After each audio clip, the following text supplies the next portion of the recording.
మొన్న జరిగినటువంటి అసెంబ్లీ ఎన్నికల అనంతరం లెక్కింపు రోజు నుంచి మొదలుపెట్టి అధికార మదంతో Telugu Desam party, Janasena party rowdy మోకలు ఈ రాష్ట్ర వ్యాప్తంగా రెచ్చిపోయి ధ్వంసాలు చేస్తుంటే, మారణ హోమం చేస్తుంటే ఏ నియోజకవర్గానికి ఆ నియోజకవర్గం ఎమ్మెల్యేలు గెలిచిన వారు ప్రోత్సహిస్తూ పైనుంచి చంద్రబాబు నాయుడు డీజీపీకి, ఎస్పీలకి కేసులు కట్టబాకండి, మా కార్యకర్తలు చేసేటువంటి ధ్వంసాన్ని మీరు విట్నెస్గా చూస్తూ ఉండండి తప్పితే మా వాళ్ళని ఎక్కడ ఆపటానికి వీల్లేదు, మీరు పోలీసు ఉద్యోగం చేయటానికి వీల్లేదు అని చెప్పని వాళ్ళ పోలీసులు చేతులు కట్టి ఈ ధ్వంసరచన చేస్తున్నాడు. ఈ రాష్ట్రానికి గతంలో బీహార్ ఎట్లా ఉండేదో, లేదా ఒక ఉత్తరప్రదేశ్ ఎట్లా ఉండేదో, ఇవాళ ఆంధ్రప్రదేశ్ రాష్ట్రాన్ని కూడా ఒక హింసా రాష్ట్రంగా, హింసారాజ్యంగా ఆయన తయారు చేస్తున్నటువంటి తండ్రి కొడుకు ఇద్దరు కలిసి చేస్తున్నటువంటి పరిస్థితులు ఇవాళ ఎంత అంటే పోలీసులు అంటే కాపాడవలసినటువంటి అరాచక శక్తుల్ని, రౌడీ మోకల్ని, రౌడీల్ని అరికట్టాల్సినటువంటి పోలీసులు కనీసం దారుణంగా గ్రామాల్లో, పట్టణాల్లో మర్డర్ కేసు ముద్దాయిలు, రౌడీ షీటర్స్ అందరూ కూడా స్థానిక సిఐల్ని, డిఎస్పీల్ని ఎరా ఉద్యోగం చేయాలని లేదా, ఉంటావరా నువ్వు ఎక్కడా అని మాట్లాడుతున్నా కూడా కనీసం అన్ని వీడియోలు ఉన్నాయి. ఇవన్నీ హైకోర్టుకి ఇవ్వబోతున్నాం, అన్ని వీడియోలు ఉన్నాయి. స్థానికంగా ఉన్నటువంటి సర్కిల్ ఇన్స్పెక్టర్ని, సబ్ ఇన్స్పెక్టర్ని, డిఎస్పీని, అంటే జిల్లాలో వివిధ ప్రాంతాల్లో జరిగిన ఇన్సిడెంట్లు, ఏరా ఉద్యోగం చేయరా, విఆర్కి వెళ్తావారా, విఆర్కి పంపిస్తారా నిన్ను అని మాట్లాడితే కనీసం పోలీసులు ఆ రౌడీల్ని ఆపే ప్రయత్నం చేయటం కానీ, అమాయకులైనటువంటి అంటే ఒక ఉదాహరణకి బందర్లో తీసుకుందాం. గొడుగుపేటలో ఎంకుల్ గారు బంకెదురుగుండా సందులో ఒక యాదవ్ కుటుంబం, తల్లి కొడుకు ఇద్దరే ఉంటారు. గేదకి పాలు పితికి బతుకుతారు, పాల ముగ్గురు దగ్గర ఇంకా కౌంటింగ్ పూర్తవలా గూండాలు ఆ ఇంటి మీద పడి కనీసం ముసలావిడని కూడా, 65 ఏళ్ల పెద్దావిడని కూడా చూడకుండా ఆవిడ్ని కొట్టి ఇల్లంతా ధ్వంసం చేస్తే, ఇంట్లో టీవీలు, సామాన్లు మొత్తం, మంచము, టేబుల్స్, ఫ్రిడ్జ్ అన్ని బద్దలు కొడితే పోలీస్ కేసు లేదు. కేసు ఇస్తే కేసు రిజిస్టర్ చేయరు. కాగితం ఇచ్చినా కూడా పోలీస్ స్టేషన్లో గిరాటు కొట్టే పరిస్థితి. ఎనగుదురు పోలీస్ స్టేషన్ ఇంతవరకు కేసు కట్టలేదు. కంప్లైంట్ ఇచ్చినా కూడా ముద్దాయిలు డైరెక్ట్గా వైఎస్ఆర్ కాంగ్రెస్ పార్టీ వాళ్ళు పలకరిస్తాకెళ్ళి ఆ ఇంట్లో పగిలిపోయిన సామానికి కొనుక్కోమని డబ్బులు ఇస్తే, మేము వచ్చేసిన తర్వాత వెళ్ళి నువ్వెన్ని సామాన్లు వాళ్ళు కొనిచ్చినా సరే అన్ని బద్దలు కొడతామని చెప్పినా, పోలీస్ కంప్లైంట్ చేసినా, పోలీసులకు చెప్పినా నో పోలీస్, నో కేస్. చూడండి ఎంత బరి తెగించారో. పోలీసు ఎంత పతనావస్థలోకి తీసుకొచ్చాడో చంద్రబాబు నాయుడు. పోలీసు వ్యవస్థను ఎంత పతనావస్థకి తీసుకొచ్చాడు అంటే, ఇల్లు మొత్తం ధ్వంసం చేస్తే, ఒక ముసలావిడ ఉంటుంటే ఇంట్లో యాదవ్లావిడ ఇల్లు ధ్వంసం చేసి ఇల్లంతా సామానంతా మొత్తం ధ్వంసం చేస్తే కేసు ఇస్తే కేసు లేదు. వైఎస్ఆర్ కాంగ్రెస్ పార్టీ వాళ్ళు వెళ్ళి అమ్మ అయిపోయింది, దుర్మార్గ రాజ్యం వచ్చింది, ఏం చేస్తాం, సామాను కొనుక్కోమని డబ్బులు ఇచ్చి వస్తే మళ్ళీ బద్దలు కొట్టిన వాళ్ళే, ఇల్లు ధ్వంసం చేసిన వాళ్ళే, ఈ రౌడీలే వెళ్ళి కొనుక్కో, మళ్ళీ కొడతాక మేము వస్తాం అని బరితెగించి మళ్ళీ దౌర్జన్యకాండకి పూనుకుంటుంటే పోలీస్ కంప్లైంట్ ఇచ్చినా కూడా కేసు లేదు. నిన్న రాత్రి గౌడ కులస్తుడు, చిన్న కుటుంబం, కూలి చేసుకు బతుకుతారు, మూడు పిల్లలు, వాళ్ళ ఇంటి మీదకి వెళ్ళి కేవలం వైఎస్ఆర్ కాంగ్రెస్ పార్టీకి పనిచేశామని చెప్తే ఎన్టీఆర్ కాలనీ, చిలకలపూడి పోలీస్ స్టేషన్లోని పరిధిలోని ఎన్టీఆర్ కాలనీ గోడౌన్స్ ఎదురుగుండా చూడండి ఆ పేదవాడి ఇండ్లు ఏ రకంగా బియ్యంతో సహా ఏ రకంగా ధ్వంసం చేశారో. ధ్వంసం చేస్తే 3 పిల్లలు పచ్చిగా ఆడు అడుగుతాడంట వెళ్ళినోడు. ఆడి పేరు నవీన్, రౌడీ షీటర్. ఆడి మీద ఒక 25-30 కేసులు ఉన్నాయి. లంజా ₹1,00,000 ఇస్తాను పడుకోవే అని ఒక నెలల పిల్లోడిని ఎత్తుకున్న తల్లిని ఆడు మాట్లాడతాడు. కేసు లేదు. కేసు లేకపోగా పోలీసులు ఎంత దారుణంగా ఉన్నారంటే మరి ఎస్పీ గారు ఏమైపోతున్నాడు. చిలకలపూడి పోలీస్ స్టేషన్ నుంచి వాడికి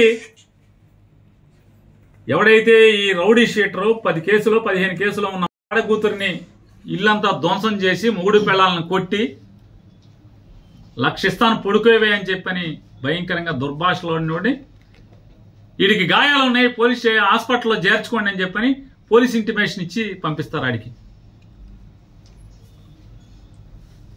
వీళ్ళు కేసుకి హాస్పిటల్కి పోలీస్ స్టేషన్కి వెళ్తే హాస్పిటల్కి పంపలా. ఆయన్ని పంపించారు ధ్వంసం చేసినోడిని. సరే నీళ్లు మా కార్పొరేటర్లు వాళ్ళు కలిసి వెళ్ళి హాస్పిటల్లో జాయిన్ చేస్తే బరి తెగించి పోలీసులు ఉండగా ముగ్గురు, ఒక ఏఎస్ఐ, ఒక హెడ్ కానిస్టేబుల్ ఉండగా 15 మంది రౌడీలు ఈ కొట్టిన వాళ్ళందరూ కూడా వచ్చి, రేయ్ మంచం మీద పడుకున్నారేంటే, లంజా మంచం మీద పడుకున్నామేంటి, హాస్పిటల్ సీసీ ఫుటేజీలు తీయించాలని ఎస్పీ గారిని డిమాండ్ చేస్తున్నా. నిజంగా మీరు పోలీసు ఉద్యోగం చేస్తుంటే కనుక, జీతం తీసుకుంటుంటే కనుక తీయించండి. ప్రజలకు ఈ రకంగా దారుణాలు జరుగుతుంటే, అమాయకుల మీద దారుణాలు జరుగుతుంటే పోలీసు పట్టించుకోరా? హాస్పిటల్లో సీసీ ఫుటేజ్, నువ్వు హాస్పిటల్ నుంచి వెళ్తావా వెళ్ళవా? ఏంట్రా కేసు? లంజా లంబడి అని బూతులు తిడుతూ హాస్పిటల్కి వెళ్ళి దౌర్జన్యం చేసే పరిస్థితి. హాస్పిటల్లో మంచం దగ్గరికి వెళ్ళి పోలీసు ఉండగా పోలీస్ స్టేట్మెంట్ రికార్డ్ చేసుకుంటున్నాడు ఏఎస్ఐ మాట్లాడు, హెడ్ కానిస్టేబుల్ మాట్లాడు, కనీసం వాళ్ళని కేకలేరు, మందలించరు. అతను ఒక డిఎస్పీ వచ్చి మాట్లాడుతున్నట్టుగా ఫీల్ అయిపోతున్నారు. అంటే ఇవాళ పరిస్థితి ఏంటంటే రాష్ట్రంలో చంద్రబాబు నాయుడు గెలిచిన తర్వాత ఏంటయ్యా పరిస్థితి అంటే రౌడీలే డిఎస్పీలు ఎస్పీలుగా అయిపోయిన పరిస్థితి. మర్డర్ కేసు ముద్దాయిలే రౌడీ షీటర్లు ఎస్పీలు డిఎస్పీలు సిఐలు అయిపోయిన పరిస్థితి. ఎందుకని పోలీసు ఎవడు మాట్లాడట్లా, వాళ్ళకి మర్యాద ఇస్తున్నారు. దౌర్జన్యం చేస్తుంటే కేసు లేదు. అలాగే పెదసింగ లక్ష్మణరావు గారి ఇంటి ఎదురుకుండా మా ఇంటికి దగ్గరలో పాలకేంద్రం సురేష్, చిలకలపూడిలో పాలకేంద్రం సురేష్ అనేవాడు, అలాగే మహేష్ అనేవాడు విచ్చలవిడిగా బరి తెగించి ఎస్ఐని కొట్టి వీడియో సీసీ ఫుటేజ్లు ఉన్నాయి మొత్తం, పోలీసుల్ని కొట్టి, పోలీసులు బ్యారికేడింగ్ పెట్టి కుర్చీల్లో కూర్చుంటే ఆ కుర్చీలు పెట్టి వాళ్ళని కొట్టి, కార్లు ధ్వంసం చేస్తే ఇంతవరకు కేసు ఇచ్చినా కూడా కేసు కట్టలేదు, ఎఫ్ఐఆర్ కట్టలేదు ఇంతవరకు. దాన్ని కూడా మేము హైకోర్టులో మూవ్ చేస్తున్నాం. ఈ పోలీస్ ఇన్యాక్షన్, ఈ దౌర్జన్యాలు, చంద్రబాబు నాయుడు చేయిస్తున్నటువంటి దౌర్జన్యాల మీద దానికి కేసు లేదు. మన యాదవులది గొడుగుపేటలో కేసు లేదు, దీని మీద ఏమో కౌంటర్ కేసు, వీళ్ళ మీద ఏమో చిన్న కేసు. ఆ అమ్మాయిని పచ్చిగా మాట్లాడి పట్టుకోరాని చాటు పట్టుకున్నా కూడా పోలీసులు అక్కడికి వచ్చి భార్య స్టేట్మెంట్ ఇస్తుంటే ఆ ఏఎస్ఐ ఉన్నాడు అక్కడ, తెల్ల జుట్టు, వాళ్ళు చెప్తున్నారు తెల్ల జుట్టు ఏఎస్ఐ అండి, ఎక్కడ ఏఎస్ఐ మాకు తెలియదు కానీ తెల్ల జుట్టు అతంది, నన్ను సంతకం పెట్టద్దు అంటాడు, మేము మొగుడు పెడతాడులే నువ్వు పెట్టబాగా అంటాడు. నన్ను కదా కొట్టింది, నన్ను కదా తిట్టింది. ఎవరు కంచే చేనుమేస్తుంటే పోలీసే ఈ రకంగా ప్రవర్తిస్తుంటే, దగ్గరుండి గూండాయిజం చేస్తుంటే ఏం చేయాలి? ఇక ఇళ్ల మీదకి పట్టి ధ్వంసం చేస్తే బలరాన్పేటలో వడ్డెర కులస్తురాలు భద్రరావు గారి కోడలు, భద్రరావు అని ముఠా మేస్త్రి, కూలీ ముఠా మేస్త్రి, అంజి అని చెప్పని అంజి భార్య, అమ్మాయి ముగ్గేసుకుంటుంటే తాగి 10 మంది రౌడీలు ఆ అమ్మాయి కాళ్ళ మధ్యకి బాంబులేసి, అమ్మాయి ముగ్గేసుకుంటుంటే ఇంటి ముందు కాళ్ళ మధ్యకి బాంబులేసి ఏమే నీ మొగుడున్నాడా అని చెప్పని దౌర్జన్యానికి వెళ్తే ఆ అమ్మాయి తిరిగి ఏమయ్యా బాంబులు నా మీద వేస్తావా, నువ్వు గెలిస్తే మీ ఊరేగు, మా మీద దౌర్జన్యం చేస్తారా, నా మొగుడితో ఏం పని నీకు అని చెప్పని అడిగితే ఇంట్లోకి వెళ్ళి ధ్వంసం చేశారు. కేసు లేదు, తిరగబడ్డారు అప్పుడు వాళ్ళు. ఆ ఇంట్లో వెంటనే మొగుడు పరిగెత్తుకొచ్చి మొగుడు భార్య పిల్లలు కలిసి తిరగబడితే వాళ్ళ మీద 307 చూడండి పోలీస్. వీళ్ళ మీద కేసు లేదు. వీళ్ళ మీద దాడి చేసిన దానికి, ఇంటి మీదకి వచ్చి దాడి చేసిన దానికి కేసు లేదు, వాళ్ళ మీద 307. దాంట్లో మళ్ళీ పోలీసు ఎంత దిగజారిపోయే వ్యవస్థ అంటే, ఇదన్నీ సాక్ష్యం, కళ్ళతో సాక్ష్యం చూస్తూ కూడా. నేను గొడవ జరుగుతుందని బందర్ డిఎస్పీ గారికి ఫోన్ చేశాను, బలవాన్పేటలో గొడవ జరుగుతుందని చెప్పాను, పోలీసుని పంపని. నాకు ఫోన్ రాగానే నేను ఫోన్ చేసి పంపించాను, చెప్పండి అర్జెంటుగా పంపండి. పోలీసు ప్రత్యక్షంగా ఉండగా ఆ ఇంటి మీద గొడవ చేసి కొడితే, పోలీసు ఉన్నా కూడా ఏం పట్టించుకోకపోతే, వాళ్ళు తిరగబడితే ఆత్మరక్షణ కోసం తిరగబడితే 307. వీళ్ళు కేసు లేదు. ధ్వంసం చేసి దౌర్జన్యం చేసి అసభ్య పదజాలంతో ఆడపిల్లని, ఆడకూతురిని 30 ఏళ్ళు కూడా నిండు లేవు, 26 ఏళ్ళు 27 ఏళ్ళు 25 ఏళ్ళ అమ్మాయిని పసిగుడితో కొడుకుని బిడ్డని చేతిలో సంకనేసుకుని ఉంటే లక్షిస్తాను పొడుకు వెళ్ళని మదం ఎక్కి మాట్లాడారు నవీన్ గాడిని రోడ్లమ్మడి తిరుగుతుంటే ఆడు హాస్పిటల్కి చేరుస్తారు తీసుకెళ్లి పోలీసు. ఏం చేయాలి? అందుకే నిర్ణయించుకున్నాం, చూసుకుని 7గురం కలిసి ఎస్పీ గారిని కలవాలి, కలిసి పోలీసు ఇదే రకమైనటువంటి దగ్గరుండి ధ్వంసరచన చేయిస్తే, దగ్గరుండి ఇళ్ల మీద దాడులు, ఇళ్లు ధ్వంసం చేసి మనుషుల్ని, ఆడవాళ్ళని, ఇంట్లో ఆడవాళ్ళని కిచక పర్వం చేస్తే, హత్యాయత్నాలు చేస్తే చేయగలిగేదేమో. మీరేం చేయలేనంటే ఇక మేము చేసేది మేము చేసుకుందామండి ఎస్పీ గారు, మేము చేసుకుంటాం అని చెప్పి ఎస్పీ గారిని అడగాలని చెప్పని కూడా ఇవాళ మేము సమావేశమైనటువంటి వైఎస్ఆర్ కాంగ్రెస్ పార్టీ నాయకులందరం కూడా అనుకున్నాం. అలాగే ఎవరైతే నిర్బంధంలో ఉన్న జోగి రమేష్ గారు కానూరులో నిర్బంధించారు, అట్లాగే అనిల్ గారిని కూడా బెజవాడలో నిర్బంధించారు, అట్లాగే వంశీ గారిని కూడా బెజవాడలో నిర్బంధించారు. ఖచ్చితంగా రేపు ఎల్లుండో అందరం కలిసి 7గురం కలిసి ఎస్పీ గారిని కలిసి, జిల్లా ఎస్పీ గారిని కలిసి ఖచ్చితంగా ప్రశ్నించదలుచుకున్నాం. ఈ రకంగా మీరు కనుక ఇంకా కొనసాగిస్తే, ఇక తిరుగుబాటు తప్పితే మా ప్రాణాలని, మా ఆస్తుల్ని, మా భార్యలు లేదా చెల్లెళ్ళు, తల్లుల యొక్క మాన ప్రాణాలు కాపాడుకోవాలంటే చేయగలిగేది ఏముంది? అంటే ఏం చెప్తున్నారంటే, పోలీసు రక్షణతో మమ్మల్ని అందరినీ కూడా వైఎస్ఆర్ కాంగ్రెస్ పార్టీ వాళ్ళు ఊర్లు వదిలి వెళ్ళిపోవాలి. అలాగే హరిని ఒకడు పచ్చి నరహంతకుడు,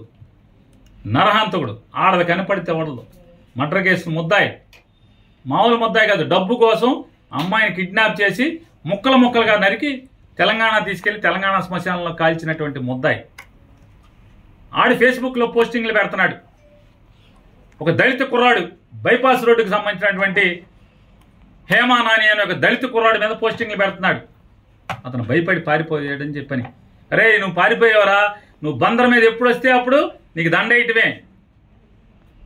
బహిరంగంగా పోలీస్ కంప్లైంట్ ఇచ్చాం, వాళ్ళ అమ్మా నాన్న చర్యలు లేవు. ఎస్పీ గారు చర్యలు లేవు. హరి ఆడిపోయారు, నల్ల హరి అంటారు, కొరియర్ సీను రౌడీ షీటర్, ఆ యాదవుల ఇంటి మీద పడి ధ్వంసం చేశాడు, కేసు లేదు. ఇవాళ బందర్లో ఉన్నటువంటి రౌడీ షీటర్లు, పాలకేంద్రం చిలకలపూడి పాలకేంద్రం సురేష్ అనేవాడు ఇవాళ ఈ ధ్వంసంలో మన 8వ వార్డులో విశ్వబ్రాహ్మణ కాలనీలో అలుగోజు రాజశేఖర్ ఇంటికి వెళ్ళారు. అలుగోజు రాజశేఖర్ విశ్వబ్రాహ్మడు అలుగోజు రాజశేఖర్ కంసాల పని చేసుకుంటాడు, బతుకుతూ ఉంటాడు భార్య పిల్లల్ని. అతని ఇంట్లోకి వెళ్ళి తలుపు బదలగొట్టి, తాళం బదలగొట్టి, ఆవిడ పక్కింట్లో కూర్చుంది భయం వేసి భార్య, నీ మొగుడు లేడా, మర్డర్ చేసేస్తామని చెప్పని ఆ పాలకేంద్రం సురేష్ గారు మాట్లాడతాడు, ఆ మహేష్ అనేవాడు మాట్లాడతాడు, బెదిరిస్తారు. కంప్లైంట్ ఇచ్చినా కేసు తీసుకోరు, చర్య తీసుకోరు. ఆ పాలకేంద్రం సురేష్ అనేవాడు కలెక్టర్ బంగ్లా దగ్గర ఎన్జిఓ కాలనీలో ఒక వైఎస్ఆర్ కాంగ్రెస్ పార్టీ కార్యకర్తకి ఇంటికి వెళ్ళి కారు మీద రాస్తాడు, వీడిని వెనకాల షీల్డ్ మీద అది ఏం మిల్క్స్, అది ఎస్ఎస్ మిల్క్స్ సురేష్ వచ్చి వెళ్ళాను అని కారు మీద రాస్తాడు. అంటే మట్టి ఉంటుంది కదా, మట్టి మీద వచ్చి వెళ్ళానని రాస్తాడు. ఈ రకంగా ఎవరెవరైతే ఇవాళ పొద్దు నుంచి ఇవాళ ఎమ్మెల్యేలు అందరం కూడా, మాజీ ఎమ్మెల్యేలు అందరం కూడా కూర్చుని అసలు ఏంటి పోలీస్ వ్యవస్థ దగ్గరుండి ఇలా దాడులు చేయిస్తుంది, ధ్వంసం చేయిస్తుంది, కత్తిపోట్లకి అంటే అత్యాయత్నాలు చేస్తుంటే పోలీసులు సాక్ష్యాలు ఉంటున్నారు, దగ్గరుండి ఏం మాట్లాడట్లేదు, నిమ్మకు నీరెత్తినట్టు ఉంటున్నాం, వాళ్ళే ప్రోత్సహిస్తున్నట్టుగా ప్రవర్తిస్తున్నారని చెప్పని ఏంటి అసలు ఏం జరుగుతుందని మేము ఎమ్మెల్యేలు అందరం కూర్చుని మాట్లాడుకుంటాకి జిల్లాలో ఉన్నటువంటి మాజీ ఎమ్మెల్యేలు అందరం కూడా కూర్చుందామంటే మీరు వెళ్ళకూడదు మీటింగ్కి. జోగి రమేష్ని నిర్బంధించారు, పామర్ అనిల్ని నిర్బంధించారు, వంశీని నిర్బంధించారు. వీళ్ళని కూడా నిర్బంధిస్తే దాటుకుని మీ ఇష్టం వచ్చింది చేసుకోండి అని చెప్పి నడుచుకుంటా ఊరి చివరికి వస్తే చివరికి అప్పుడు వేరే కార్లు వేసుకుని రావాల్సిన పరిస్థితి. అంటే మీరు ధ్వంసం చేసే వాళ్ళని, దాడులు చేసే వాళ్ళని, కిరాయి మోకల్ని, అల్లరి మోకల్ని, రౌడీ మోకల్ని కంట్రోల్ చేయరు. మీ ముందే మీ ప్రత్యక్షంగా మీరున్నంగా ఇళ్ల మీద పడి ధ్వంసం చేస్తుంటే, ఇళ్లలో ఆడమగాని కొడుతుంటే మాట్లాడరు, కేసులు కట్టరు. ఏం జరుగుతుందా మరి మనం ఏం చేద్దామని చెప్పని ఎస్పీని కలుద్దామా, ఏం చేద్దాం, గట్టిగా పోలీసుని మాట్లాడదామా, పోలీసుని అడుగుదాం, ఇక మీరు కాదు మేమేం చేయలేమండి, చంద్రబాబు మమ్మల్ని ఏమి చేయొద్దు అంటున్నాడు, మా చేతులు కట్టేశాడు, మేమేం చేయమంటే కనుక మా వాళ్ళన్నా మేమన్నా ఇక తిరగబడంటారా, ఏం చేస్తాం, కాపాడుకోండి మీ ప్రాణాలను చెప్పాల్సిన పరిస్థితి కదా మేము మాట్లాడుకుని. అదే ఎస్పీ గారిని అడుగుదాం అనుకుంటున్నాం. మేమందరం 7 కూడా మాజీ ఎమ్మెల్యేలు, ఇక్కడ పోటీ చేసిన 7 అభ్యర్థులు కానీ వైఎస్ఆర్ కాంగ్రెస్ పార్టీ కానీ ఎస్పీ గారిని కలుద్దాం అనుకున్నాం. కలిసి పోలీసు ఇదే రకంగా మీరు కొనసాగిస్తే ఖచ్చితంగా మేము ప్రాణ రక్షణ కోసం, ఆస్తుల రక్షణ కోసం తిరుగుబాటు చేయాల్సిన పరిస్థితి. పోలీసు ఇలాగే కనుక కొనసాగిస్తే, పోలీసులు ఇలాగే దౌర్జన్యకాండని మీరు ప్రోత్సహిస్తే ఏం చేయాలి మరి? చూస్తూ ఊరుకోలేం కదా. ఇళ్ల మీద పడితే ఏం చేస్తారు? మన ప్రాణాల కన్నా విలువైంది ఏముంటుంది? ఆస్తులు పోతే పోనీ 2 ఏళ్ళో 7 చాకరీ చేసి సంపాదించుకుంటారు. టీవీ పాత్ర అయితే అప్పో సప్పో చేసో, లేకపోతే అడుక్కున్నాం, లేకపోతే కూలి పని చేసో సంపాదించుకుంటారు. ఎస్పీ గారు ఇవన్నీ మీరు నోట్ చేసుకోండి. ఎంత బరి తెగింపు! మీరు మేము వచ్చి మిమ్మల్ని కలుస్తాం, కలిసాక కూడా మీరు మేమేం చేయలేమండి, చంద్రబాబు మమ్మల్ని ఏం చేయొద్దన్నాడు మీరు చెప్పేశారనుకోండి, ఇంకా సంఘాలు జరుగుతున్నాయి, మా మీద దాడులు జరుగుతున్నాయి, చేయగలిగేది ఏముంది? అందరిళ్లలో కారాలు ఉంటాయి, అందరిళ్లలో కత్తిపేటలు ఉంటాయి, ఏం చేయగలరు? తిరుగుబాటే కదా. ఇళ్ల మీదకి వచ్చి పోనీ మేమేమన్నా ఎవడన్నా తాగి గొడవకి వెళ్తే పోనీ కొట్టారంటే అర్థం ఉంది. ఇంట్లో ఉంటే, ఓడిపోయి ఇంట్లో ఉంటే కార్యకర్తలు ఎవడెవడైతే బలంగా పనిచేశాడో వైఎస్ఆర్ కాంగ్రెస్ పార్టీ కోసం వాళ్ళ మీద దాడులు చేయటం, బరి తెగించి ఇళ్లకెళ్ళి ధ్వంసం చేస్తుంటే, దౌర్జన్యకాండ చేస్తుంటే, పోలీస్ ప్రేక్షక పాత్ర సాక్ష్యం ఉండి పక్క నుండి చేయిస్తుంటే ఎక్కడికి తీసుకెళ్తున్నారు అనేది కూడా ఆలోచించుకోమని చెప్తూ ఖచ్చితంగా రేపు కానీ ఎల్లుండి కానీ ఎస్పీ గారు అపాయింట్మెంట్ అడిగి 7 కూడా మేము ఎస్పీ గారిని కలిసి ఆయన్ని మాట్లాడదాం అనుకుంటున్నాం. ఇవన్నీ కూడా అంటే ఇప్పటికైనా డీజీపీ గారిని కూడా గట్టిగా డిమాండ్ చేస్తున్నాం. ఈ రకంగా మీరు ధ్వంసరచన చేస్తే, దగ్గరుండి పోలీసు ఇలా చేస్తే మళ్ళీ ఇంకా పత్తిత్తి కబుర్లు చెప్తాను చంద్రబాబు నాయుడు వైఎస్ఆర్ కాంగ్రెస్ పార్టీ వాళ్ళు కొడుతున్నారంటే ఇంతకన్నా పచ్చి పాపం ఇంకేమన్నా ఉంది? ఇది వాళ్ళ వైఎస్ఆర్ కాంగ్రెస్ పార్టీకి సంబంధించినటువంటి జిల్లా మాజీ ఎమ్మెల్యేలు అందరం కూర్చొని మాట్లాడుకున్నటువంటి మీటింగ్ సారాంశం.